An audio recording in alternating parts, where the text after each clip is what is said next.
तर आज आपण बघूया महाराष्ट्र टी-ए-टी पेपर 2 परीक्षेचा अभ्यासक्रम 2024 या दरम्यान कोणता राहील. 2024ला टी-ए-टी जी परीक्षा होणार आहे त्याला सिलेबस कोणत्या पद्धतीचा असेल तर बघूया. तर एकूण प्रश्न किती राहतील, 150 प्रश्नाचा हा पेपर राहील.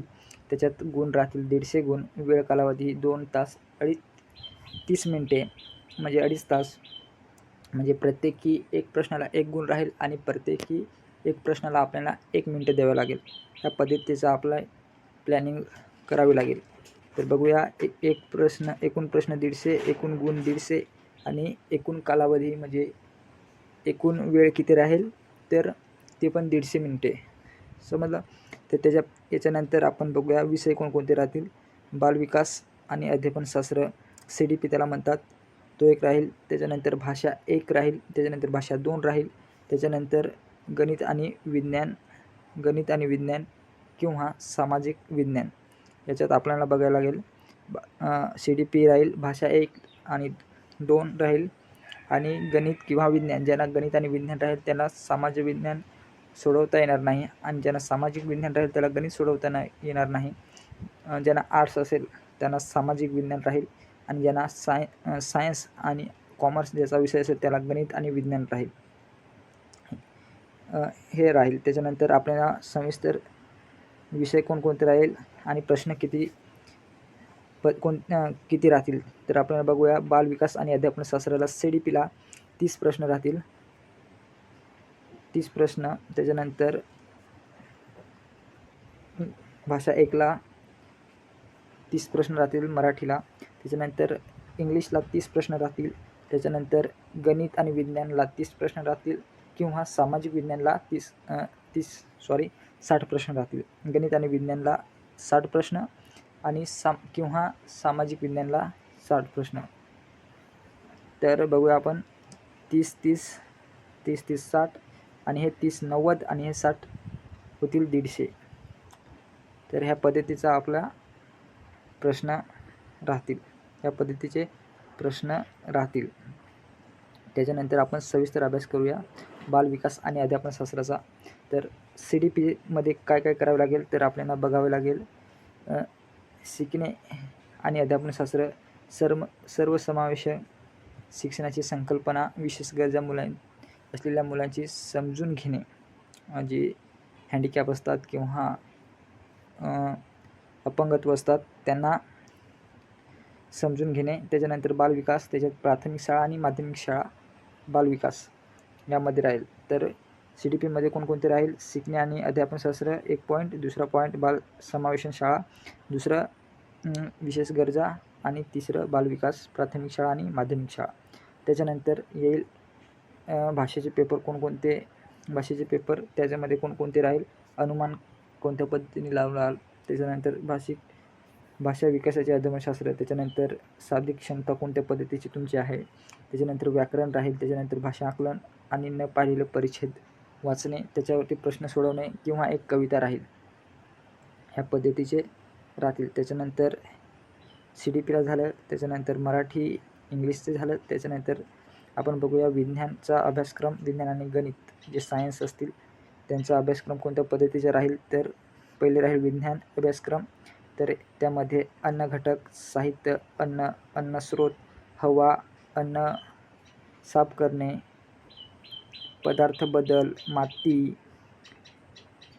दैनिक वापरात साहित्य, रेणू, पाणी, धातू आणि नॉन मेटल्स,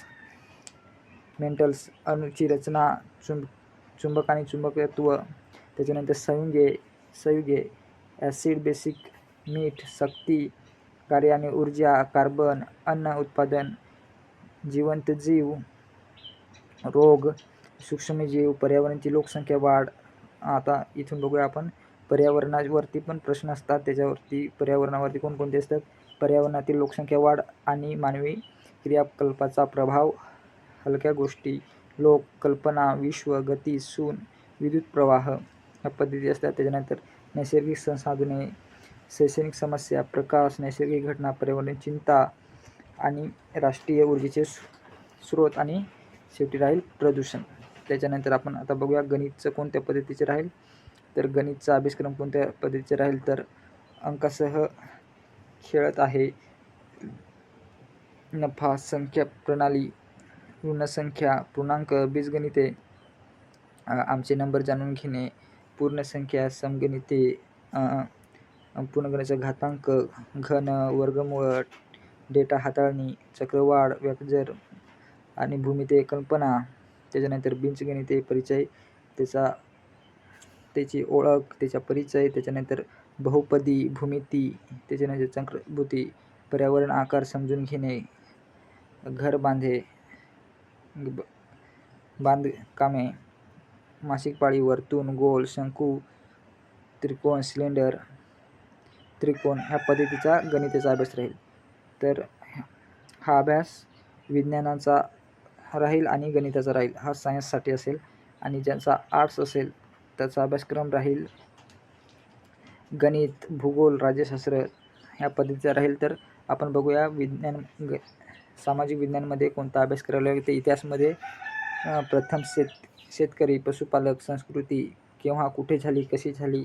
त्याच्यानंतर अर्लिस्ट सोसायटीज, त्याच्यानंतर पहिले शहर, नवीन कल्पना, भूसीमा संकल्प, सुरुवातीचे राज्ये, पहिले साम्राज्य, दिल्लीचे सुलतान, ग्रामीण जीवन, राजकीय घडामोडी, नवीन राज्य, आर्किटेक्चर, 1857चा उठाव. त्याच्यानंतर सामाजिक बदल, कंपनी पॉवरची स्थापना, भारतीय नंतरचा भारत कोणत्या पद्धतीचे असेल, जातीव्यवस्था कोणत्या पद्धतीचे, राष्ट्रीय चळवळ, महिलांची सुधारणा ह्या पद्धतीचे इतिहासमध्ये अभ्यास करावे. त्याच्यानंतर आपल्याला भूगोलामध्ये ग्रह राहतील, मानवी पर्यावरण राहील.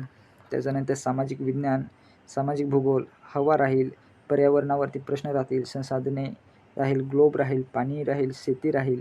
ह्या पद्धतीचा आपला भूगोलचा अभ्यास राहील. त्याच्यानंतर सामाजिक आणि नागरिकशास्त्र किंवा राज्यशास्त्र यामध्ये स्थानिक सरकारे, मीडिया आणि समजून घेणे, न्याय प्रणाली कोणत्या पद्धतीची असते, विविधता असते, लोकशाही कोणत्या पद्धतीची असेल, सरकार, संविधान, उदरनिर्वाह करणे, राज्य सरकार, लिंग समस्या, शैक्षणिक समस्या, संसदीय सरकार कोणत्या पद्धतीने चालते त्याच्यावरती प्रश्न राहतील. आणि लास्ट असेल सामाजिक न्याय आणि उपेक्षित ह्या पद्धतीचे राहील. तर ह्या पद्धतीचा हा अभ्यासक्रम आपण जाणून घेणे महत्त्वाचं आहे. तर आपण बघूया 150 प्रश्न आहेत, 150 गुण आणि 150 मिनिटे राहतील. तर आपल्याला ह्यामध्ये मार्क पाडावे लागतील.